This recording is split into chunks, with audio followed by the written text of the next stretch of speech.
আলাইকুম। আমরা আপনাদেরকে আরো আগে বলেছিলাম যে শেখ হাসিনা সরকারকে উৎখাত করার পেছনে মূল কারিগর, মূল ষড়যন্ত্রকারী ছিল সেনাবাহিনীর একাংশ, যারা পাকিস্তানের মতাদর্শে আদর্শিত এবং এই কুলাঙ্গারের যে ষড়যন্ত্রে জড়িত ছিল।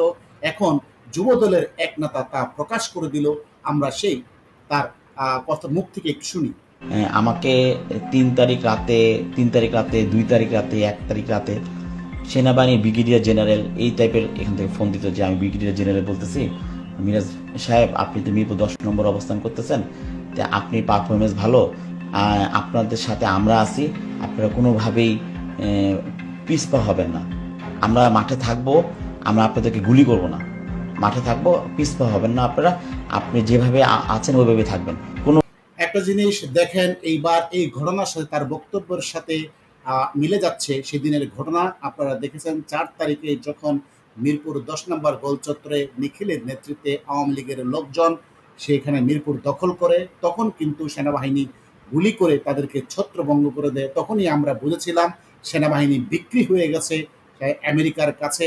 এবং পরবর্তীতে আমরা আরও বুঝতে পারি যে সেনাবাহিনীর তত্ত্বাবধানেই এই জুলাই সন্ত্রাস হয়েছিল এবং শুরু থেকেই কোটা আন্দোলন থেকে শুরু করার পেছনে সব কিছুর মূলে ছিল এই সেনাবাহিনী।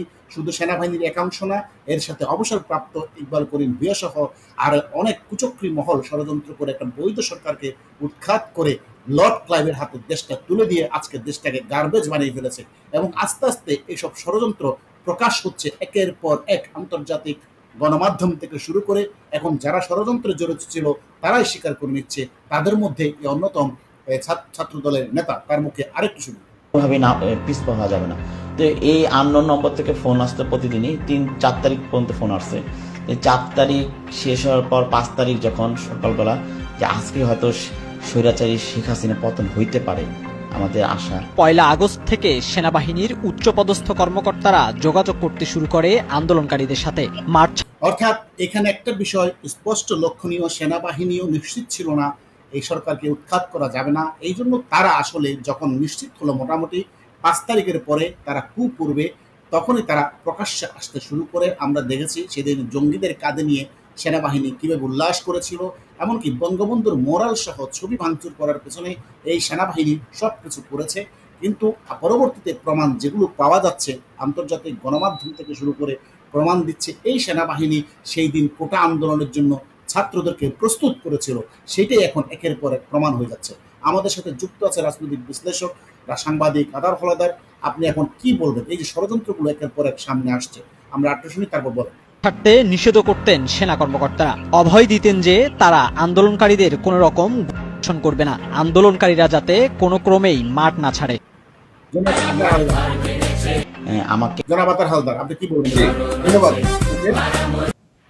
সেটা হলো আপনার একদম আমরা ক্লিয়ার স্পষ্ট যদি আমরা বলি 4 আগস্ট যখন মিরপুরে আওয়ামী লীগের নেতাকর্মীরা 10 নম্বর গোলচক্করে অবস্থান করছিল এবং তারা অবস্থানে ছিল, সেখানে কিন্তু ছাত্র জনতা পৌঁছাতেই পারেনি। আমরা কিন্তু 3টার দিকে একটা জিনিস দেখলাম, সেটা হচ্ছে সেনাবাহিনী যে পুলিশ এবং আওয়ামী লীগের নেতাকর্মীদের উপরে গুলি করছে ওপেন, এবং সেই ভিডিওটা কিন্তু এখনো সোশ্যাল মিডিয়াতে অ্যাভেলেবেল আছে। এবং তারা কিন্তু সেটা করে আজকে এই যুবদল নেতার যে বক্তব্য, সেই বক্তব্য কিন্তু একদম ক্লিয়ার স্পষ্ট। এবং আমি একটা কথা বলি, ওই সময় যুবদল এক নেতার সাথে আমারও কথা হয়েছিল পুরান ঢাকা, সে বলতেছিল আর 1 দিন 2 দিন, এবং তারা সকল প্রস্তুতি, এবং তারা অনেকেই আর্ম ছিল এবং বলা হচ্ছিল যে এখানে খুব প্ল্যান ওয়াইজ এবং সেনাবাহিনীর সহায়তায়, এবং আজকে দিনের আলোর মতো এটা স্পষ্ট যে শেখ হাসিনা যে কথাটা বলেছে যে সেনাবাহিনীর মদদে এই কাজটা হয়েছে, এবং সেনাবাহিনী যদি দায়িত্ব পালন করত সঠিকভাবে এবং সংবিধান অনুযায়ী দায়িত্ব পালন করত, তাহলে কিন্তু আজকে এই ঘটনাটা হতো না।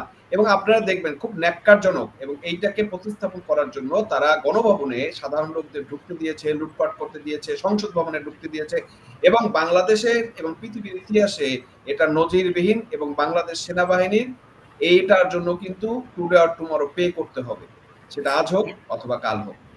এবং এই কু করার মধ্য দিয়ে জনাব আতার হালদার আপনি দেখতে পাচ্ছেন এই সেনাবাহিনী মার্কিন যুক্তরাষ্ট্রের হাতে বাংলাদেশকে তুলে দিয়েছে, সেন্ট মার্টিন তুলে দিয়েছে, এবং তাদেরকে করিডোর থেকে শুরু করে তাদের এয়ারবেস, নেভাল বেস স্থাপন করার অনুমোদন দিয়ে দিয়েছে। এমনকি সর্বশেষ নন ডিসক্লোজার এগ্রিমেন্ট চাপ দিয়ে ইউনুস গংয়ের সাথে অন্যান্য কর্মকর্তাদের চাপ দিয়ে এই নন ডিসক্লোজার এগ্রিমেন্ট করেছে, যেখানে বলা আছে বাংলাদেশের গার্মেন্টস শিল্পের আমদানি এবং বোয়িং আমদানি এবং জ্বালানি তেল আমদানি, খাদ্য আমদানি সবই করতে হবে আমেরিকা থেকে। যে নানু মোহাম্মদ বলেছে বাংলাদেশকে আমেরিকা হজম করে ফেলেছে এবং এই হজম করার জন্য নিয়ামক হিসেবে কাজ করেছে ইউনুস গং এবং তার ইউনুস সেনাবাহিনী এই সমস্ত কার্যকলাপ করেছে। অর্থাৎ সেনাবাহিনী তার নিজের স্বার্থ সিদ্ধি হাসিল করার জন্য অতি লোভে লোভান্বিত হয়ে একটা দেশকে গার্বেজে রূপান্তর করেছে। তাহলে এই সেনাবাহিনীকে কি জাতি ক্ষমা করবে? আপনি কি মনে করেন? প্রশ্নই আসে না, জাতি ক্ষমা করার প্রশ্নই আসে না। এবং এই আমাদের সেনাবাহিনী যদি আমরা স্বাধীনতার পর থেকে বলি, তাহলে এই সেনাবাহিনীকে আমি বলবো যে বিভিন্ন সময় বিভ্রান্ত করা হয়েছে এবং বিভ্রান্তের ফাঁদে তারা পা দিয়েছে। ৭৫-এ বঙ্গবন্ধুকে হত্যা, তারপরের যে জিয়া রহমান এসে কিন্তু আবার দেখেন এই সেনাবাহিনী এবং বিমান বাহিনীর কত অফিসারকে সে হত্যা করেছে, কিন্তু তারপরও তারা সেই একই ধোকার মধ্যে বাংলাদেশের সেনাবাহিনী এবং বিমান বাহিনী পড়ছে। কেন? যে আওয়ামী লীগ সেনাবাহিনীকে চায় না, অথচ শেখ হাসিনা কিন্তু এই সেনাবাহিনীর জন্য সবচেয়ে বেশি করেছে এবং সবচেয়ে বেশি সুযোগ সুবিধা বলেন, খাবার বলেন, অমুক বলেন, সমস্ত কিছু দিয়েছে। এবং তারপরও তাদের কাছে একটা মিথ্যা প্রোপাগান্ডা।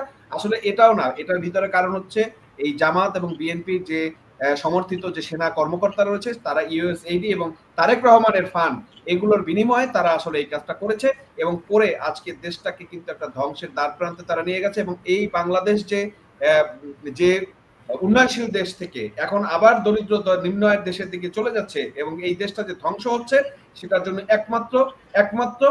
একমাত্র দায়ী হচ্ছে সেনাবাহিনী। ধন্যবাদ প্রিয় দর্শক। দেখলেন সেনাবাহিনী পাকিস্তানের আদলে বাংলাদেশটাকে নিয়ে খেলা করছে এবং কিভাবে ধ্বংস করে দিয়েছে এই বাংলাদেশটি কুলাঙ্গার বাহিনী। এই কুলাঙ্গার বাহিনীকে বিলুপ্ত করার সময় এখন এসে গেছে।